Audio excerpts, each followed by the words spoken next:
2, 3. ¡Teorízalo!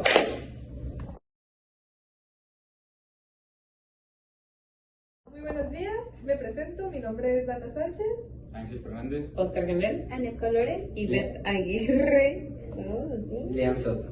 Y vamos a hablarles acerca de un extracto del debate sobre el Leviatán,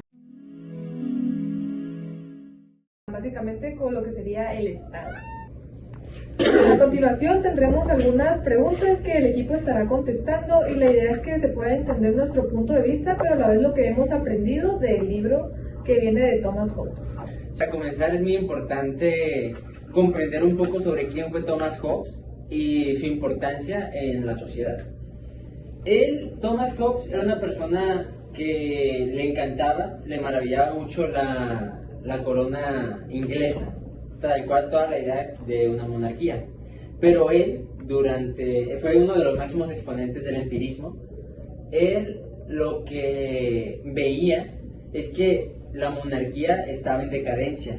¿Por qué? Porque veía que en el transcurso de los años esa comunicación, como explicó la profesora, en un solo sentido no estaba funcionando y pues tal cual que pasó con las monarquías en el mundo, pues surgieron revoluciones. Para que no pasara eso en la corona inglesa, lo que hizo fue tal cual idealizar y tratar de comprender cómo funcionaba el poder. Entonces, él lo que hizo fue visualizó que había una comunicación en un solo sentido. La iglesia solamente le exigía a las personas, a la sociedad, por medio de diezmos, o sea, tal cual comisiones. Los impuestos llegaron después. Pero él entendió eso y tal cual la iglesia en ello solamente imponía el miedo. A eso se dedicaba. Entonces, ¿qué surge de esto? Vio que es necesario para el orden y para que la gente haga lo que le convenga al gobierno, es necesario imponer miedo. Pero para no manchar esa imagen, el miedo no se tiene que encargar el rey de imponerlo, sino otros organismos, por medio de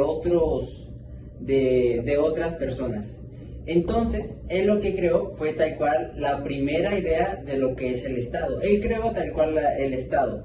Para comenzar con las preguntas que mencionó mi compañera, le preguntamos a mi compañero Carl Genel, que es, según Hobbes, este exponente empirista, ¿cómo describe la naturaleza humana en el estado de naturaleza? ¿Estás de acuerdo con su visión pesimista del tema? Bueno, en la pregunta se responde fácilmente, ya que Hobbes pensaba que el concepto de la naturaleza pura o el estado de natural puro del ser humano era egoísta y era salvaje.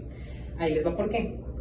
Él pensaba principalmente que nosotros en nuestro estado natural, bajo ningún tipo de régimen o en ninguna sociedad, éramos salvajes. Salvajes en el aspecto de que no pensábamos de una manera colectiva o no pensábamos en las demás personas y nos enfocábamos solamente en nosotros mismos.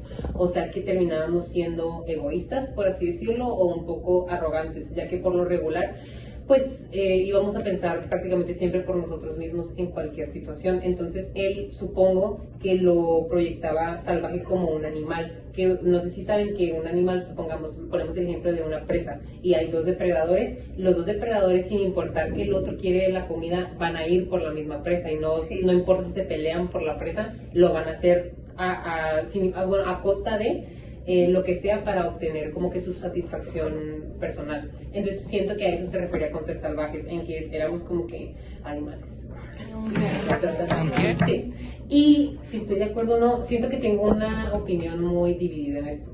Por un punto, o por una parte, entiendo el punto de vista y como que lo comparto un poco, ya que sí puedo llegar a pensar que si las personas no cuentan con un tipo de régimen o algo que deben de seguir, pues va a haber como que mucho caos y pues las personas más que nada van a destruirse unas a otras. Pero no considero que todas las personas somos salvajes por naturaleza. O sea, considero que en ciertas personas lo salvaje de manera natural es como que diferente. O sea, no necesariamente en un aspecto egoísta, sino como puede ser en tus sentimientos o en cómo actúas, pero no necesariamente como ser egoísta. O sea, lo veo más como en una manera general. Entonces, por eso no estaba muy de acuerdo con él, porque me parecía como que encasillaba a todas las personas en ese aspecto de salvajes, cuando a lo mejor no. La siguiente pregunta es, ¿qué te parece la idea de Hobbes sobre la necesidad de un contrato social? ¿Es la única manera de evitar el caos? Esta pregunta va para mí, que yo sí, como te decía, miraba mucho que habían personas que las personas no necesariamente necesitaban de una sociedad, pero yo vi que sí. ¿Por qué? Porque en su teoría tal cual marca que el hombre sin la sociedad es salvaje. Yo malamente en el salón di un ejemplo de que es primitivo, pero es muy independiente del concepto de salvajismo, pero tal cual sí depende mucho de... sí necesita mucho el contrato social, porque sin él entraríamos en ese caos, como él bien lo menciona. Necesitamos un pacto que nos rija tal cual nuestro comportamiento, tal cual lo que queremos hacer y lo que queremos hacer con el otro. Yo siento que es fundamental, y el ser humano sin eso entraría en, como mencioné, en total caos. ¿Es la única manera de evitar el caos? Yo mencioné que sí. Es la única manera, por lo mismo que les acabo de mencionar. Sin una sociedad estaríamos en caos, y en sociedad nos regiríamos en códigos morales necesarios para el progreso de una sociedad y para que funcionemos todos. La pregunta número 3 nos menciona: Hobbes argumenta que un soberano con poder absoluto es necesario para mantener la paz y el orden. ¿Crees que el poder absoluto puede ser justificado? ¿Qué peligros puede tener?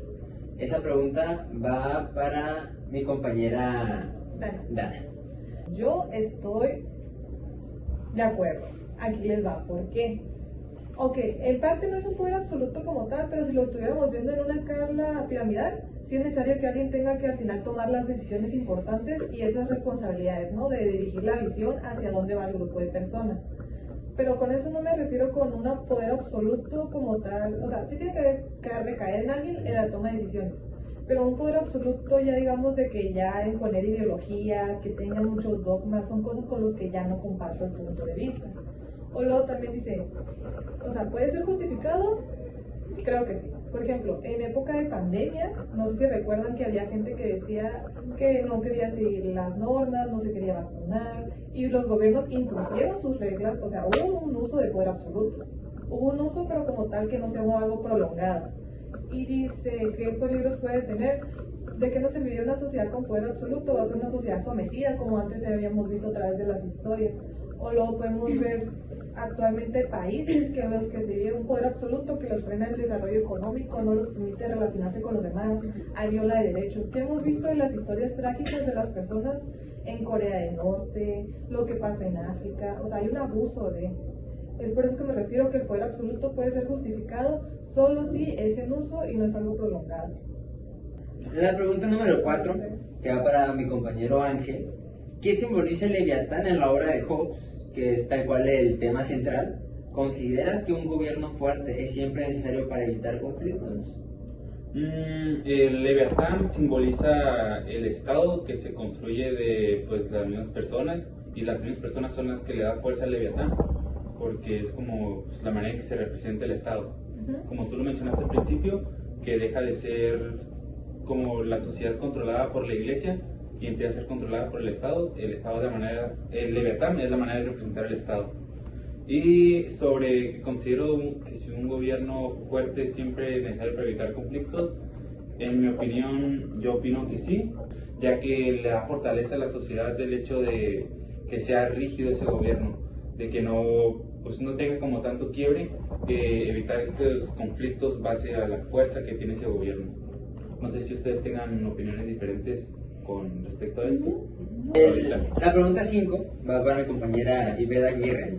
¿Qué opinas sobre la propuesta de Hobbes de una república eclesiástica y civil? ¿Cómo ves la relación entre la religión y el gobierno en su teoría?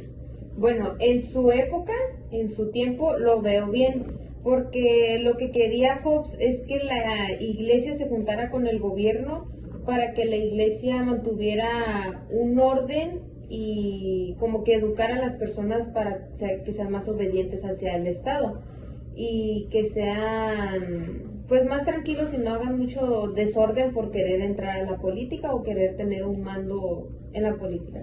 Y ahorita actualmente yo no opino lo mismo, que se junte la iglesia con el Estado, porque ya son opiniones muy distintas, ya están muy separados, porque en ese tiempo la gente dejó de creer en la iglesia porque no veían una respuesta, lo dijeron al inicio, que quería la gente que alguien les diera algo, o sea, les llevaban el diezmo, ofrendas y todo lo que tú quieras, pero no obtenían algo, decían, si Dios lo permite, si Dios quiere, te lo va a dar.